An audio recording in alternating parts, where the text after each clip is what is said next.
Fire Discourse. This is the third discourse ever presented by the Buddha. It follows the first discourse, the Dhamma Chakkappavatthana Sutta, the sutta that explained and set the context for everything the Buddha would teach afterwards, the Four Noble Truths. And his second discourse was the Anatta Lakkhana Sutta, where he teaches the non-self characteristic. And what's the difference between a discourse and a sutta? None. Okay. Yeah, same. They mean the same thing. And this sutta, that's called the Adita Pariyasana Sutta, the Fire Discourse. This is some learned speculation, I'll put it that way, that these next two discourses, suttas, after the sutta on the Four Noble Truths, were taught because the Buddha was responding to either questions or noticing confusion about certain points within the original Sangha. So he first taught the Four Noble Truths, and Kandana understood that. He declared that all conditioned things that arise are subject to cessation. And the Buddha said, you got it. What he was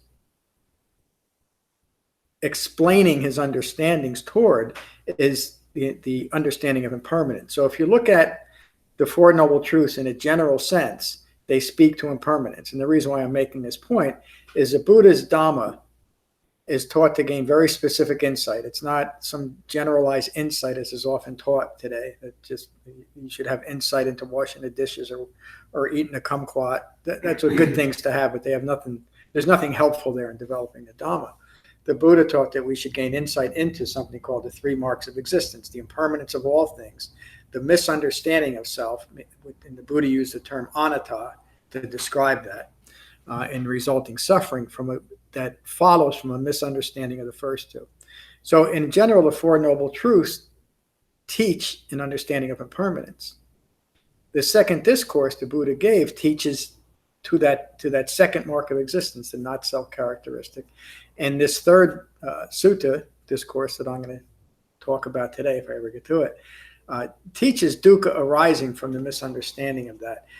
So again, the reason why I'm emphasizing this is the Buddha used the first discourse to establish everything that he would teach afterwards for the next 45 years. And then the next two discourses, suttas, explain and put in context the entire three marks of existence. Am I taking anybody down a road that you maybe don't want to go? It's just to put everything in context as the Buddha taught. And I guess maybe the reason why I notice it so much is I just think it's so brilliant how the Buddha laid this Dhamma out. So it's easily accessible when we understand the context. So and just a word about anatta and the not self characteristic. One of the important things that is brought about in the Anatta Lakkhana Sutta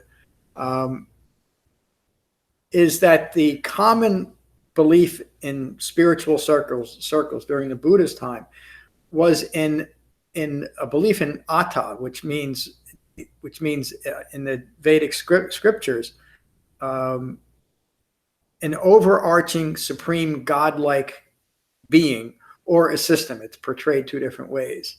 And the common usage of the word anatta was to say that an ordinary human being is lacking the understanding of that overarching principle, but that overarching principle is within each and every human being.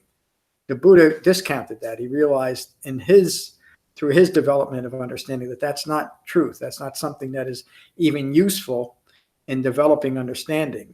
So he used a common term, anatta, but in an uncommon and contradictory way, to simply say that the views that you're holding to constitute a self, that you're using to describe a self to yourself and to the world, are wrong views. They're not a self, anatta, let go of the views. And so then this third discourse explains how, from a misunderstanding of the environment that we're living in and a misunderstanding of what actually constitutes a self in reality in relation to Four Noble Truths, creates all the suffering in the world. And so this sutta was given to a a group of about 1,000 followers. So the Buddha had already developed quite a reputation. And he uses the metaphor of a fire cult to make the point in this sutta. And fire is was a common element to worship. There was a lot of element worship and also ritualistic sacrificial worship type of things during the Buddha's time. And a lot of that carries through till today. Let me read the sutta. The Buddha was staying in Gaya at Gaya Head with 1,000 monks. There he addressed those monks. Monks, the all is aflame. What all is aflame? The eye is aflame. Forms are aflame. Consciousness at the eye is aflame. Contact at the eye is aflame. And whatever there is that arises in dependence on contact at the eye, experienced as pleasure, pain, or neither pleasure nor pain, meaning just ambivalence, that too is aflame. Aflame with what? Aflame with the fire of passion, the fire of aversion, the fire of delusion. The three defilements are called greed, aversion. Greed is another word for passion. Greed, aversion, and ongoing deluded thinking. That's the common affliction that we have as human beings because we lack an understanding of Four Noble Truths. So that's what the Buddha is describing. And using the metaphor of fire relates directly to what nibbana, or the Sanskrit word nirvana, means. Actually, that's usually portrayed as going to nirvana, or nibbana is finding a way to get into a type of Buddhist heaven. Again, the Buddha didn't teach there's any such place to aspire to. But the literal translation of nirvana or nibbana is to extinguish, as in extinguishing the flames of passion, extinguishing ignorance. The Buddha continues, the ear is aflame, sounds are aflame, the nose is aflame, aromas are aflame, the tongue is aflame, and flavors are aflame. The body is aflame, tactile sensations are aflame, the intellect is aflame, ideas are aflame, consciousness at the intellect is aflame.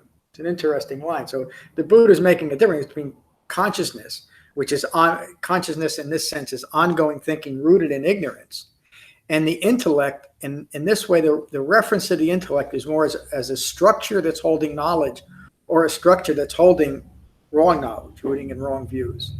When that intellect is a structure of knowledge rooted in wrong views, then any ongoing thinking that is attached to that intellect is aflame with the fires of passion, meaning it can't be trusted. It's something that can only lead to further confusion, deluded thinking, and ongoing suffering. And again, the reference to the different senses relates to how the Buddha teaches each sense. In other words, the eye has its own consciousness. The ear has its own consciousness. The tongue, the nose, etc., because we're interpreting our experience in the physical world through these senses.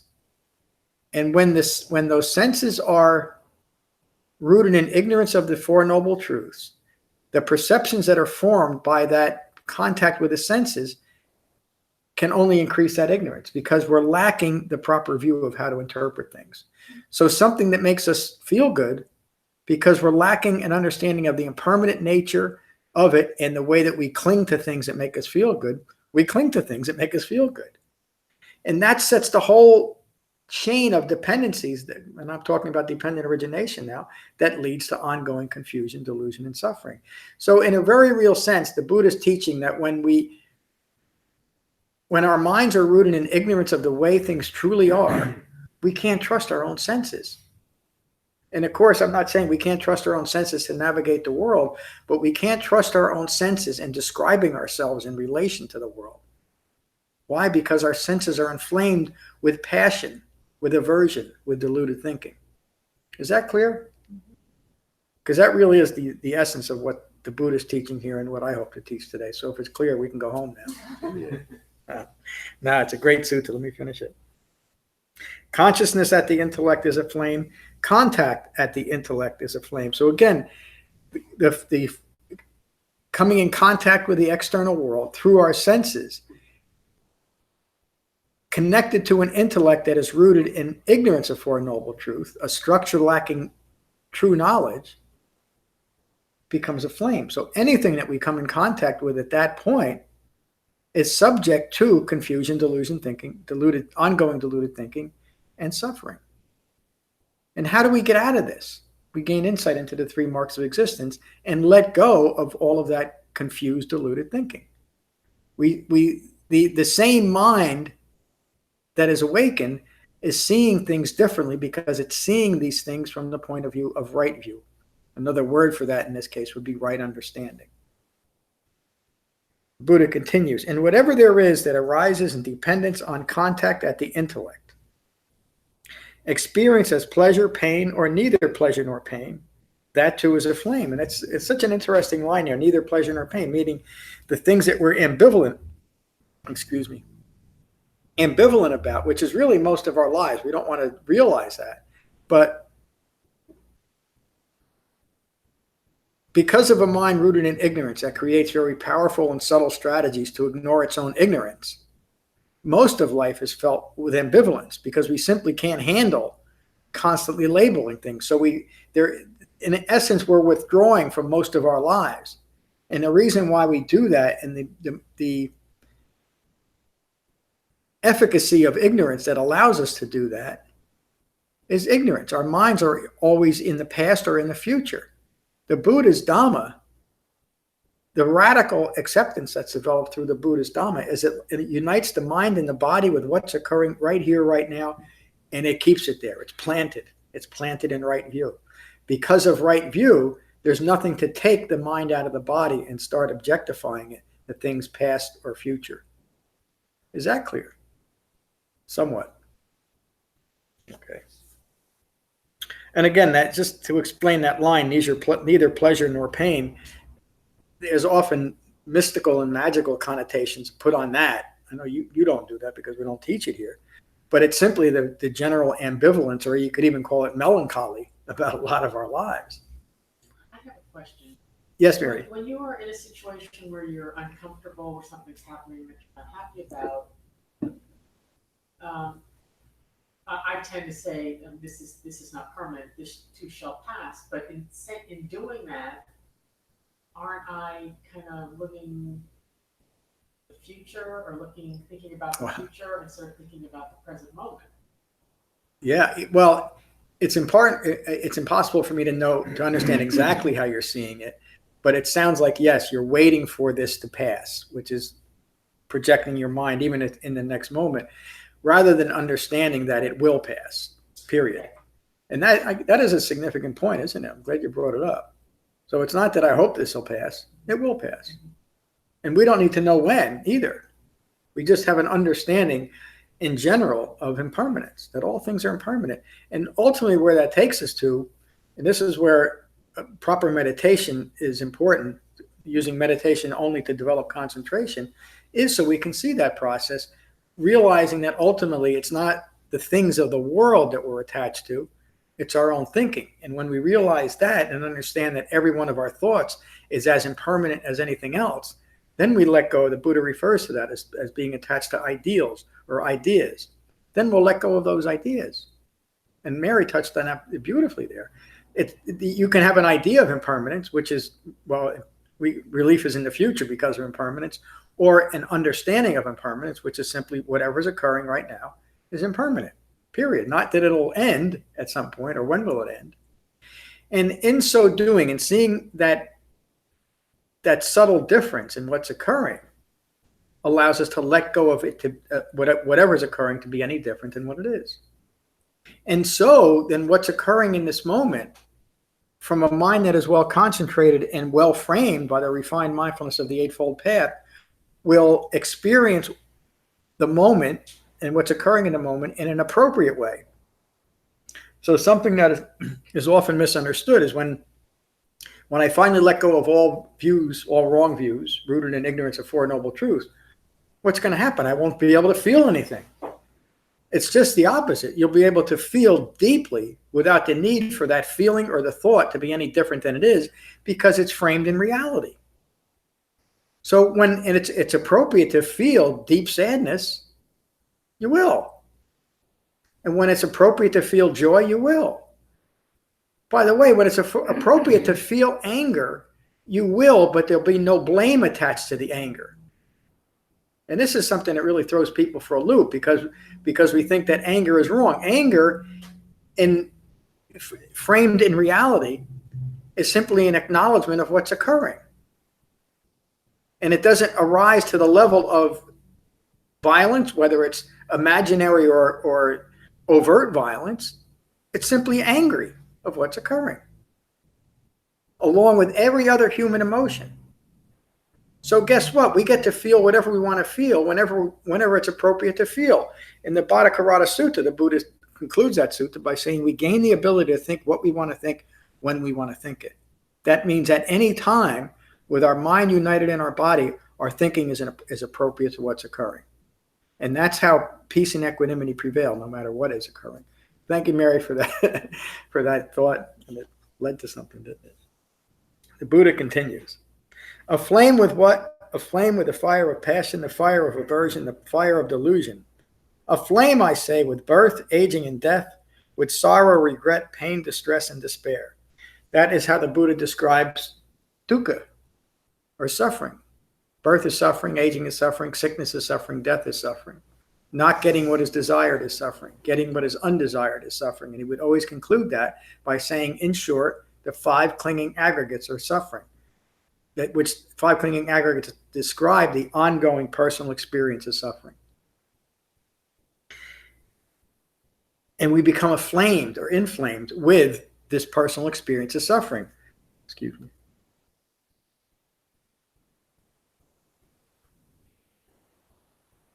I didn't lose the... Nope. And so that last line is now describing who we are caught up in this web of wrong views. Our very being is aflame with the fire of continuing this, and we don't even know it. Or we're not willing to admit it to ourselves is probably a better way to say it. But there's a way out. Seeing thus, the well-instructed disciple of the noble ones, they grow disenchanted with the eye, disenchanted with forms, disenchanted with consciousness at the eye, disenchanted with contact at the eye, and whatever there is that arises in dependence on contact at the eye, experience as pleasure, pain, or neither pleasure nor pain, with that too he grows disenchanted. It's such a powerful direction here, isn't it? To grow disenchanted. Most of us don't want to grow disenchanted with who and what we think we are in relation to the world. We think that it's a sacrifice. In fact, the Buddha refers to this process as if we don't give up something, meaning this enchantment, if nothing is sacrificed, there is nothing gained. But what we're sacrificed is also characterized as like foam on the water. There's nothing really there. But the reason why that word disenchantment, and obviously that's a translation from the Pali, this is Tanasaro's translation that I'm using, to the most appropriate English word. And it is because enchanted means it's almost like we're hypnotized or mesmerized by what's occurring, isn't it? We're enchanted with it. We're not seeing it clearly. That one piece of chocolate cake is so wonderful. I'm so enchanted with it. I need the whole chocolate cake. I'm hypnotized by the chocolate cake. And again, I'm using a silly metaphor to explain it. But that's actually what occurs. And that's why that word is so appropriate, disenchanted. But we're the magicians playing this magic trick on ourselves because of our views are rooted in ignorance of Four Noble Truths. The Buddha continues, and this goes through the senses. He grows disenchanted with the ear. He grows disenchanted with the nose. He grows disenchanted with the tongue and disenchanted with the body. He grows disenchanted with the intellect. That's really the toughest one for most of us. To realize that it's our thinking that's the root cause of all our trouble. But that's what wrong views are, aren't they? It's thinking rooted in a misunderstanding of the way things truly are in the world. Disenchanted with consciousness at the intellect, disenchanted with contact at the intellect. And whatever there is that arises in dependence on contact at the intellect, experience as pleasure, pain, or neither pleasure nor pain, they grow disenchanted with that too. Disenchanted, they become dispassionate. The fire discourse, the fires of passion. The fires are now being extinguished by understanding, by knowledge. Through dispassion, they are fully released. With full release, there is the knowledge, I'm fully released. We know it. Again, this refers to the experiential nature of the Dhamma. Nothing is taken on faith. How do we know it works? Because I'm fully released and I know it. And how do I know it? Because of the way I'm now living in the world. I'm unburdened with things needing things to be any different than they are. I'm at peace with whatever is occurring. That last line in meditation, be at peace, as we come out of meditation, be at peace with your mind, refers to the fourth foundation of mindfulness that the Buddha teaches is the ultimate goal of having a quality of mind that is no longer affected by impermanent feelings and thoughts arising and passing away. We remain united with the mind and the body, connected through the breath. Clear? Yes, good. Fully released, there is a knowledge fully released. He discerns that birth is ended. The holy life, usually I'll say that, and I will say it here, the integrated life, meaning well integrated in the Eightfold Path. The integrated life has been fulfilled. The task is done. There is nothing further for this world. That is what the Blessed One said, and gratified the monks were delighted at his words. And while this explanation was being given, the minds of 1,000 monks, through no clinging being sustained, were fully released from their fermentations in the effluence. They awakened. That's the end of the sutta. One little minor point there. The Buddha says birth is ended. The Buddha is not saying that, and some people misinterpret that saying when you awaken, poof, you just kind of vanish from the world. Of course, that's nonsense. It's just the Buddha's life after his awakening. He lived for 45 years. But what it's also referring to is that you are now no longer capable of giving birth to another moment rooted in ignorance, which is the most useful teaching of birth and rebirth. Is what are we giving birth? Excuse me. What are we giving birth to in this moment? If our thoughts, words, and deeds are rooted in the knowledge developed through the Eightfold Path, then we will give birth to another moment that is inclining our minds towards awakening or maintaining that awakened state. And if not, if our minds, if our thoughts, words, and deeds are still rooted in ignorance of Four Noble Truths, we'll give birth to another moment rooted in ignorance. And that's the important thing to remember, that the potential each moment has is the potential to either awaken or to continue ignorance. And that is entirely framed by the Eightfold Path and a mind well concentrated through Shamatha-Vipassana meditation. So that really is the end of the sutta. Thank you. Any questions about the sutta before we go around the room? What the word fermentation at the end? Fermentation and something it said. I forget what the other word is, but I don't think I. Effluence. Yeah. They're really the same thing, and they refer to the defilements of greed, aversion, and deluded thinking. In this case, they're used interchangeably. And if you think about using the word fermentation, it's because of greed, aversion, and deluded thinking that we ferment in our own ignorance, and it just keeps producing itself out of that ignorance. And another good word to use for those things that we want to get rid of are effluence, isn't it? No reason to hang on to it because it's only causing us. I don't want to take the metaphor too far, but it's not doing much for us. So, good question. So it seems what's vanishing from the world is the significance of my thoughts and feelings being mine. Yeah, that's right. And self-identifying that once we do that, once we have decided, and we do this because we don't know any better, that my thoughts are now defining me, we are attached to our thoughts. And that makes it very almost impossible to let go of the thoughts unless we have a way of recognizing that these thoughts are wrong thoughts. They're anatta. Thank you for bringing that up. Might as well start with you. Good to see you, John. Good to see you. Good to have you back. It's been a long time. Yeah. I always enjoy this sutta. My practice has been good, consistent the last 6 or 7 months since sitting Sangha. Has it been that long? Got to change. But yeah, I think that last point of what we're afraid to lose, what we're afraid to give up, what vanishes from the world when we enter into right view and maintain right view. It's the significance of our thoughts and feelings being our own, ours. As soon as we open our eyes, everything that is seen in the phenomena of seeing belongs to me. I. And we fabricate an entire world around that and place me in it as the sole reference point, the sole actor. Yeah. And that's, there's a, the actor, the stage of life, there's a very dramatic, compelling scene that's set. And it's full of passion. It's full of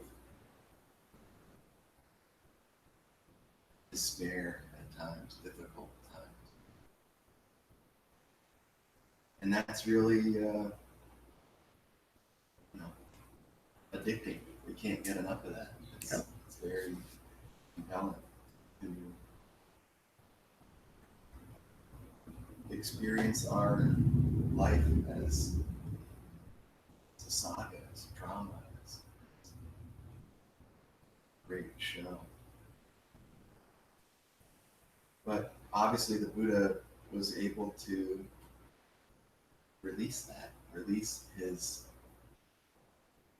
identity from what was occurring in his life, what he heard, what he saw. In what was seen, there was only what was seen, and what was heard, there was only what was heard. So he wasn't acting that way. And that way he didn't need things to be different. So that's particularly these first three discourses.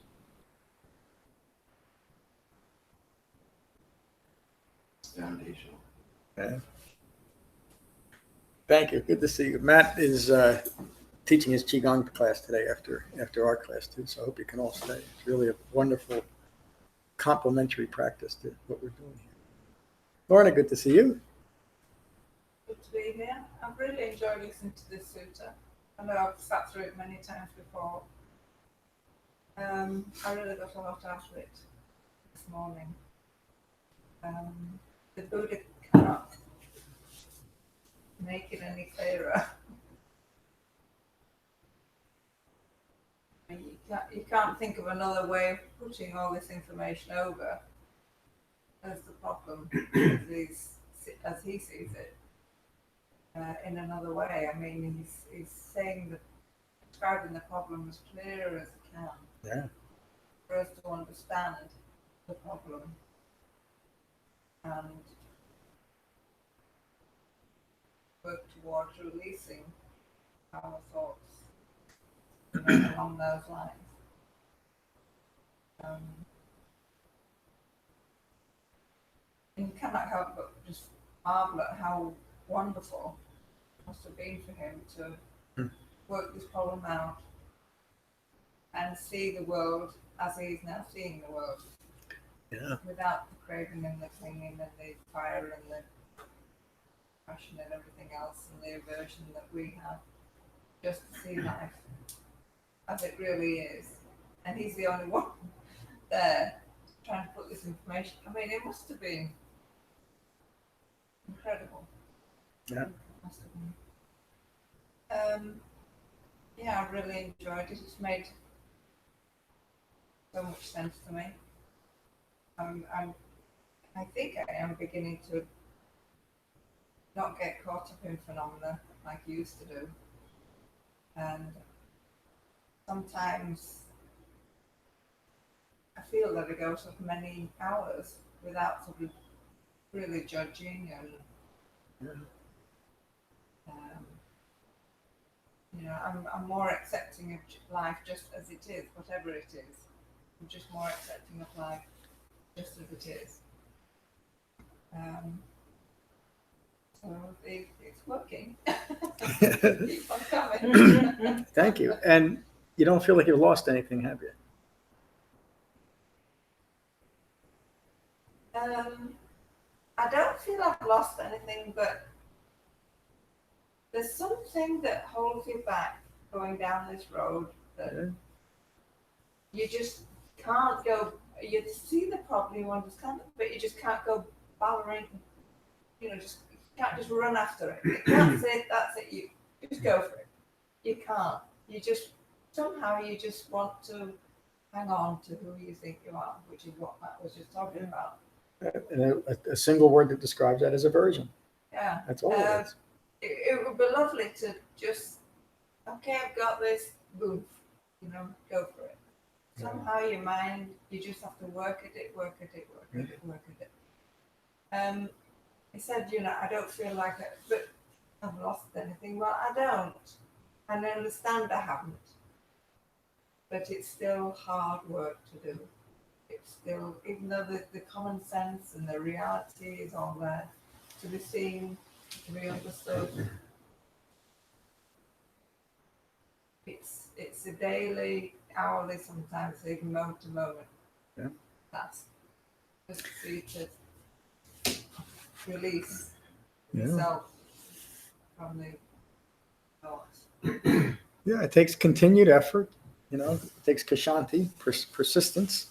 And the Buddha understood that too. That's part of the Eightfold Path, right effort. It's there to remind us that we've got to keep going if we're going to get to the end of the path. When there's another sutta that relates to this. It's called the Loka Sutta. There's no telling when the Buddha first presented it, but it wasn't. I don't know if it was that early. But the Loka Sutta, the Buddha is describing how he looked out on the world just post his awakening. That's described in the Nagara Sutta. And he says the world is a flame. Very similar to, and the rest of the sutta is very similar to this sutta too. And he goes on to describe how that is. That's the primary understanding of an awakened human being, isn't it?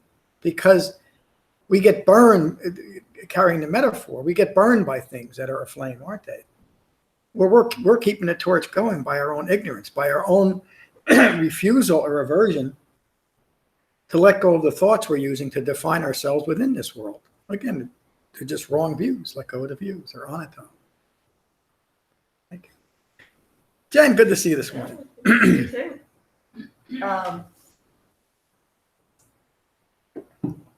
I've listened to this a few times now, and it's just interesting to note how you hear it differently, you interpret it differently, you get different things out of it every time you hear it, and that sort of points to impermanence of Shamatha. Oh, yeah. And your own interpretation of something, how it makes you feel, what thoughts it makes you have, and how all of that is just, foam on the ocean. Yeah.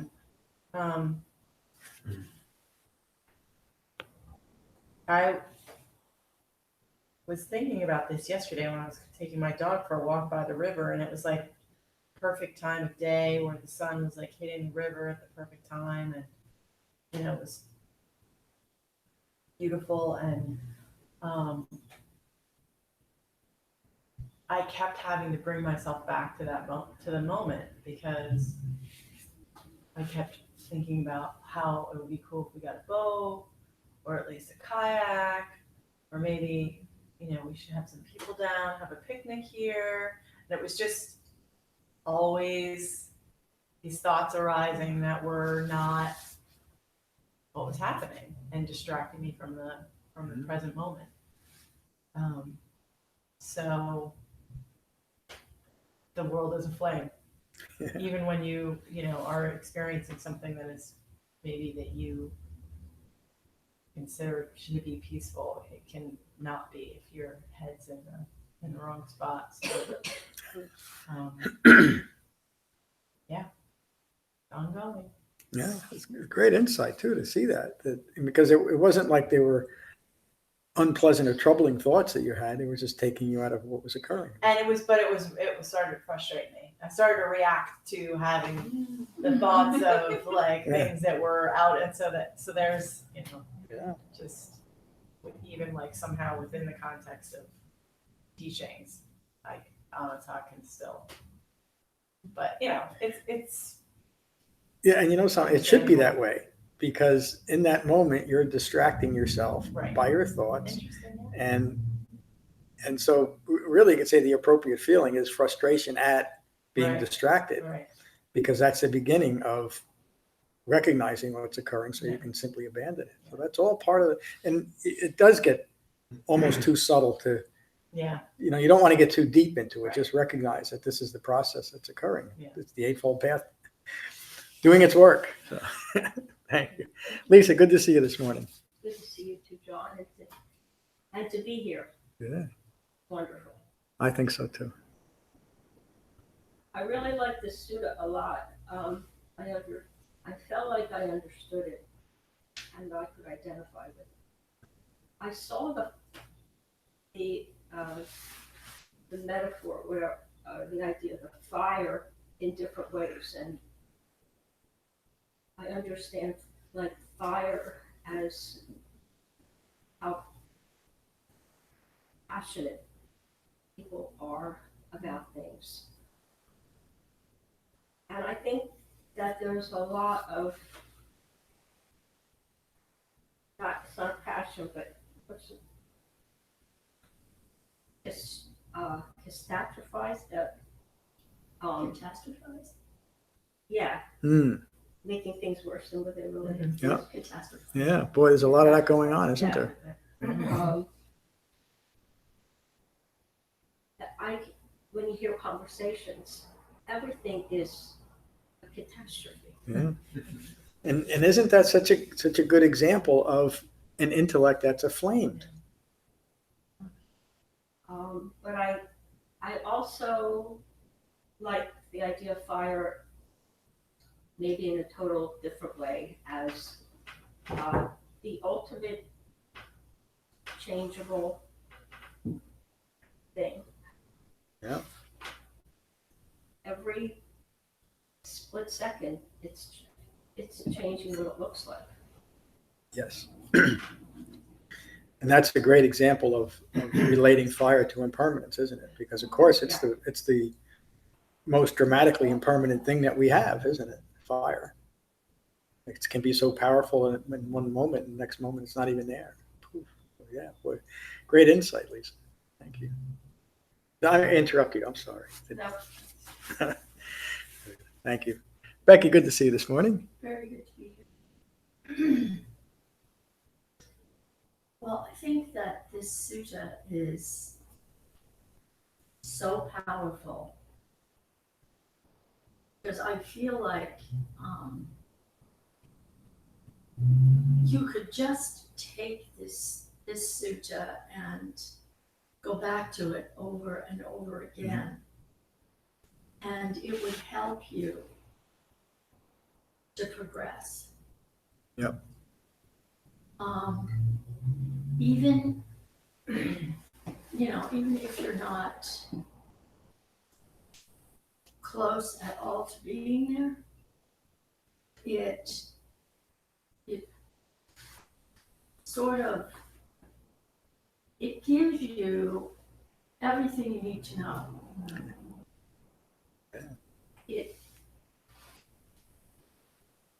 But it just gives it to you intellectually. And the only way to know it is to experience it. Yep. And the only way to experience it is just to keep working at it. Because you will have some times when you will realize that this is the truth, because you will briefly experience it. But it's very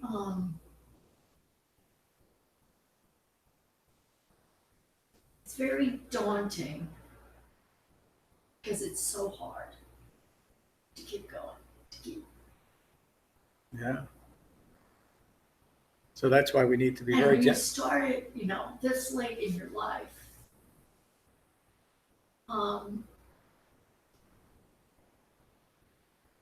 you just have to keep going because everything is just so well established. Yeah. But at least now I really feel after hearing this is probably the fourth time I've heard this sutta and I've heard you talk about it. Yeah. I understand it, whereas before I was just completely at sea. Like, how do you do? What is he talking about? You can't do that. You won't, what do you do? Just go into a cave? But now I understand because of my experience, really.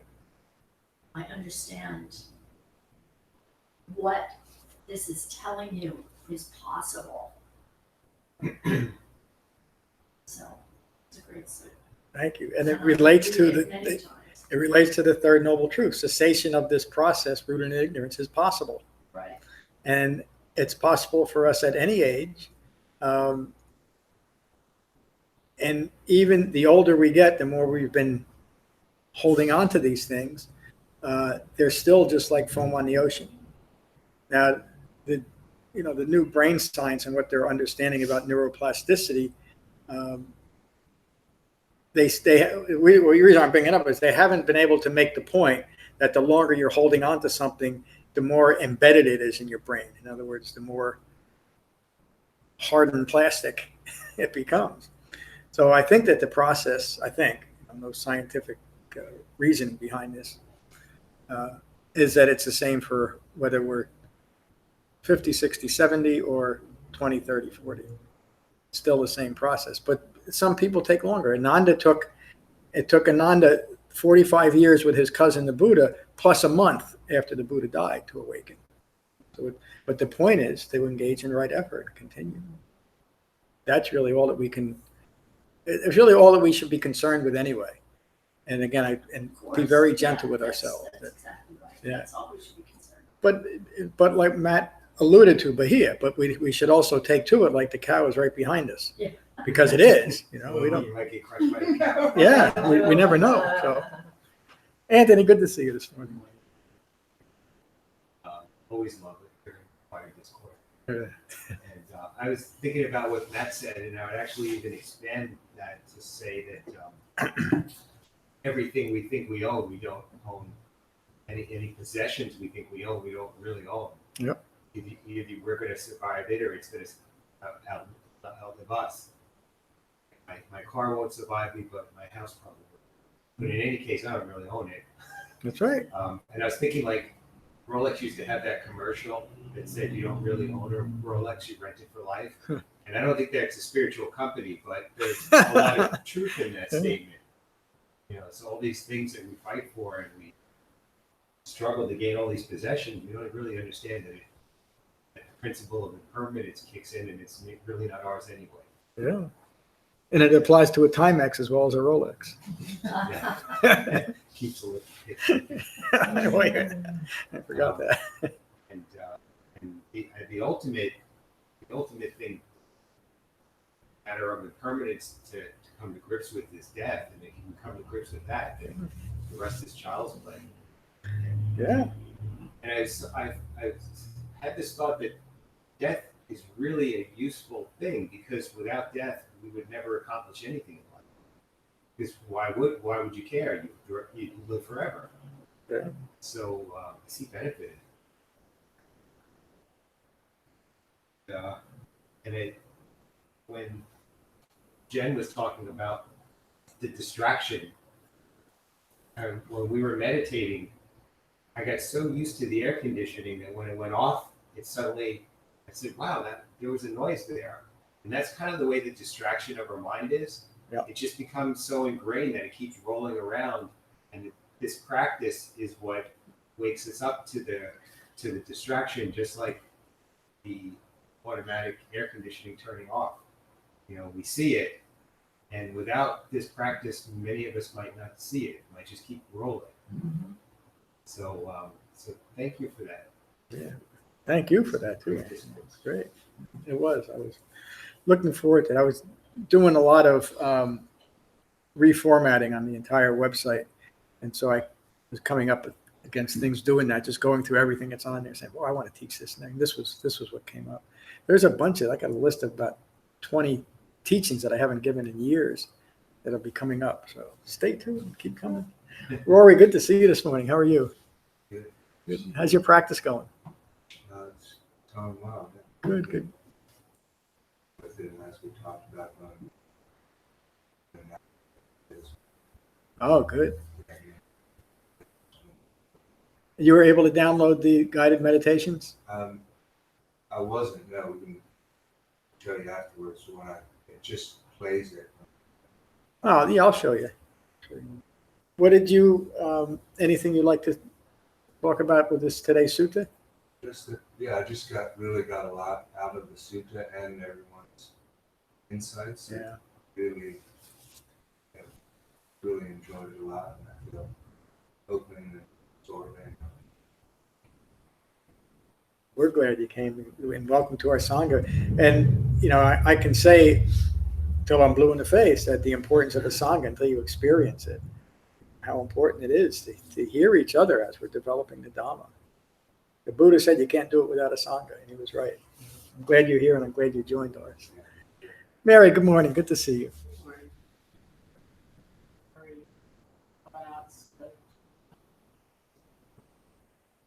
Really piles a lot on, but